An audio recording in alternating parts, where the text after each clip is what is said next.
ये कहानी सुंदरवन के जंगल की है, जहाँ पर एक टुन्नी नाम की चिड़िया रहती थी। वो जंगल में पॉपकॉर्न बेचती थी। वो कलरफुल पॉपकॉर्न बेचती थी। सारे जंगल के पंछी उसके पॉपकॉर्न बहुत पसंद करते थे।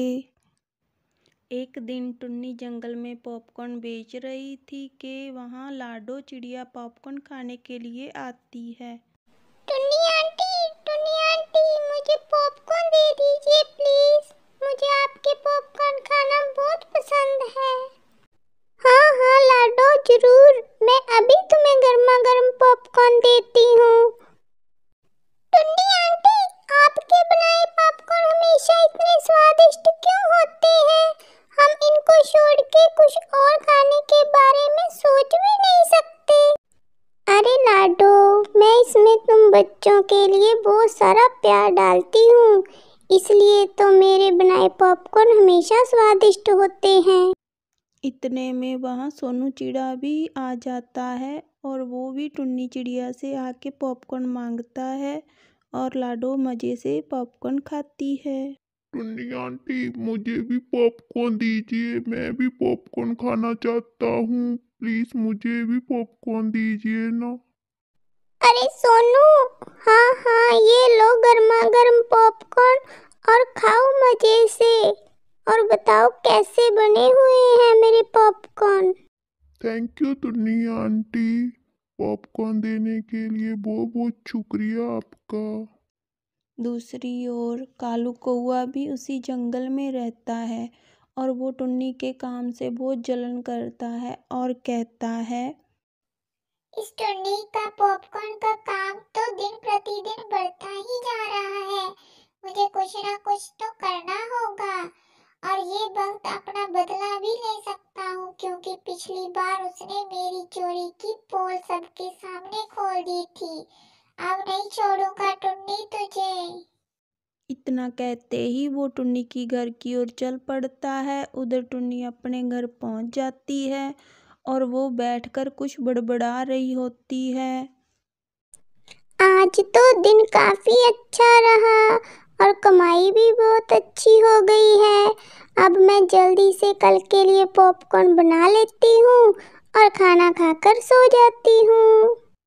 इतना कहते ही वो सारा काम करके सो जाती है और तभी वहाँ कालू कौआ भी आ जाता है। वो टुन्नी के बनाए पॉपकॉर्न में जहरीले रंग डाल देता है और बोलता है कि अब मजा आएगा। अब टुन्नी चिड़िया को कौन बचाएगा?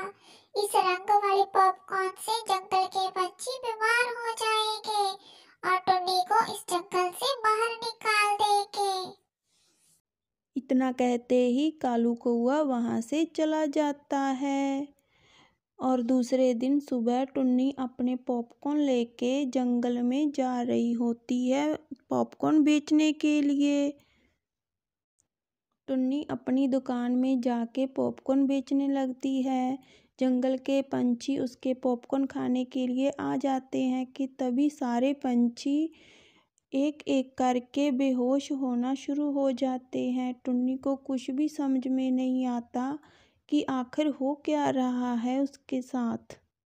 जंगल के सारे पंछी जंगल में टुन्नी के खिलाफ पंचायत लगाते हैं, जहाँ टुन्नी को कसूरवार ठहराया जाता है। उल्लू महाराज, मैंने कुछ भी नहीं किया है। मुझे नहीं पता कि सारे पंछी कैसे पॉपकॉर्न खाने से बेहोश हो गए। मैंने तो हर रोज की तरह पॉपकॉर्न बनाए थे। तभी कालू कौआ बोल पड़ता है, टुन्नी, तूने जरूर अपने पॉपकॉर्न बनाने के लिए जहरीले रंगों का इस्तेमाल किया होगा, क्योंकि तुम कलरफुल पॉपकॉर्न बनाती हो। नहीं नहीं कालू भैया, मैं तो हर रोज की तरह फलों और सब्जियों के रंग ही इस्तेमाल करके पॉपकॉर्न बनाती हूँ। मैंने कोई रंग नहीं पाया। टुन्नी, अब बचने के लिए झूठ मत बोलो। देखो उल्लू महाराज जी, टुन्नी कैसे झूठ बोल रही है आपके सामने। सारी बात सुनने के बाद मुझे लगता है कि कालू कौआ सही बोल रहा है। जहरीले रंगों के कारण ही सारे पंछी बीमार हुए हैं। उल्लू महाराज जी फैसला सुनाने वाले होते हैं कि वहाँ मिट्ठू तोता उड़ता उड़ता आ जाता है। रुकिए उल्लू महाराज जी, रुकिए, मेरी बात सुन लीजिए पहले। उल्लू महाराज जी, फैसला सुनाने से पहले मेरी बात सुन ले। टुन्नी चिड़िया बेचारी बेकसूर है, उसने कुछ नहीं किया। ये सारा काम तो कालू कौवे का किया है। मैंने उस दिन कालू कौवे की बात सुन ली थी और उसके पीछे पीछे टुन्नी चिड़िया के घर गया। फिर मिट्ठू तोते ने सारी बात जंगल के पंछियों को बता दी कि किस तरह कालू ने टुन्नी के घर जाकर उसके पॉपकॉर्न में जहरीले रंग मिला दिए थे, जिन्हें खाकर बच्चे और पंछी बीमार हो गए थे। जंगल के सारे पंछियों ने मिलकर टुन्नी से माफ़ी मांगी और कालू कौवे को जंगल से बाहर निकाल दिया। ये कहानी सुंदरवन के जंगल की है, जहाँ टुन्नी, कालू कौवा और टोनी चिड़ा बातचीत कर रहे थे।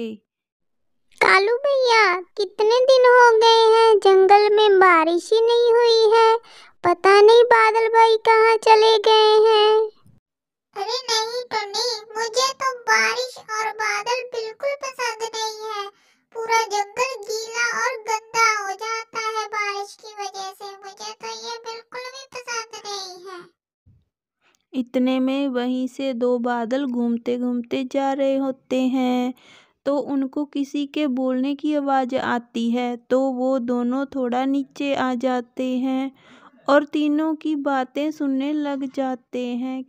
अरे बादल भाई, देखो तो ये तीनों क्या बातें कर रहे हैं। जरा सुनते हैं इन तीनों की बातें कि क्या बातचीत चल रही है। हाँ यार, मुझे भी बारिश कुछ खास पसंद नहीं है। सभी और कीचड़ ही कीचड़ हो जाता है। और नहीं तो क्या, इसी वजह से मुझे बारिश और बादल पसंद नहीं है बिल्कुल भी। अरे भाई, बादल तो अच्छे होते हैं ना, जो बारिश करते हैं और बारिश से जंगल में नए पौधे उगते हैं, तो इसलिए बारिश अच्छी हुई ना। टुन्नी, तुम जो भी कहो, हमें तो बादल बिल्कुल भी पसंद नहीं है। उन सब की ये बातें बादल सुन लेते हैं और दुखी हो जाते हैं। अरे बादल भाई, हम लोग क्या इतने बुरे हैं कि हमें कोई पसंद नहीं करता, जबकि हम तो बारिश लाते हैं और बंजर भूमि को भी उपजाऊ बनाते हैं। दूसरा बादल पहले बादल की बात सुनकर रोने लगता है। अरे यार, तुम क्यों रो रहे हो? अगर ये लोग हमें पसंद नहीं करते तो आगे से हम लोग बारिश नहीं करेंगे और कहीं दूर चले जाएंगे, बस इतनी सी बात है। ये कहकर दोनों बादल वहाँ से चले जाते हैं। वहीं दूसरी ओर टुन्नी अपने घर में बैठी सोचती है कि इस बार तो बारिश बिल्कुल भी नहीं हुई है। गेहूं की खेती ज़्यादा अच्छी नहीं हो रही है। क्या कारण है कि बादलों ने बारिश नहीं की? टुन्नी अपने खेत जाती है और वहाँ देखती है कि उसकी फसल बिल्कुल खराब हो चुकी है, क्योंकि पानी की कमी कारण फसल खराब हो गई। बारिश भी नहीं हुई थी। तभी वहाँ टोनी चिड़ा आ जाता है और कहता है कि टुन्नी चिड़िया, आप क्या देख रही हैं? क्या बात है? कोई मुश्किल है क्या? आपकी तो सारी फसल खराब हो गई है लगता है। क्या बताऊं टोनी भैया, मेरी सारी फसल पानी की कमी कारण खराब हो गई है। इस बार तो बारिश भी नहीं हुई। अगर बारिश हो जाती तो मेरी फसल इस तरह से नहीं सूखती। अब मेरे खाने के लिए अनाज कहाँ से लेके आऊंगी मैं? टुन्नी बहन, घबराए नहीं, आप अकेली नहीं हो। सब लोगों की फसल खराब हुई है। पता नहीं ये बादल लोग कहाँ चले गए हैं, जो बारिश भी नहीं कर रहे हैं। कोई तो बात जरूर हुई है कि बारिश नहीं हो रही, वरना ऐसा कभी नहीं हुआ जंगल में कि बारिश का मौसम हो और बारिश ना हो। जंगल के सारे पंछी इकट्ठे हो जाते हैं और टुन्नी चिड़िया सबको कहती है कि हम लोगों को मिलकर बादलों के पास जाना चाहिए और पूछना चाहिए कि इस बार उन लोगों ने बारिश क्यों नहीं की, क्या कारण है कि बारिश रोक दी है। सभी लोग टुन्नी की बात से सहमत हो जाते हैं और बादलों के पास अपनी शिकायत लेके चले जाते हैं। बादल भाई, क्या बात है, आप लोगों ने इस बार बारिश क्यों नहीं की है। हम लोग एक दिन घूम रहे थे तो हमने आप लोगों की बातें सुन ली थी और हमें बहुत बुरा लगा कि आप लोग हमें पसंद नहीं करते हो, इसलिए हमने बारिश ना करने का फैसला किया था। अरे नहीं बादल भैया, हम लोग तो ऐसे ही बातें कर रहे थे। हम भला आपसे नफरत कैसे कर सकते हैं, क्योंकि आपकी वजह से सारे फल और पौधे और फसल होती हैं। हमें माफ़ कर दें अगर आपको हमारी बात पसंद नहीं आई और बुरा लगा हो तो। तुम लोगों ने यहाँ आकर बहुत अच्छा किया, क्योंकि हम तो यही सोच रहे थे कि तुम हमें पसंद नहीं करते हो। इसी कारण हम लोगों ने बारिश भी नहीं की थी, लेकिन अब आप लोग निश्चिंत होकर घर वापस जाइए।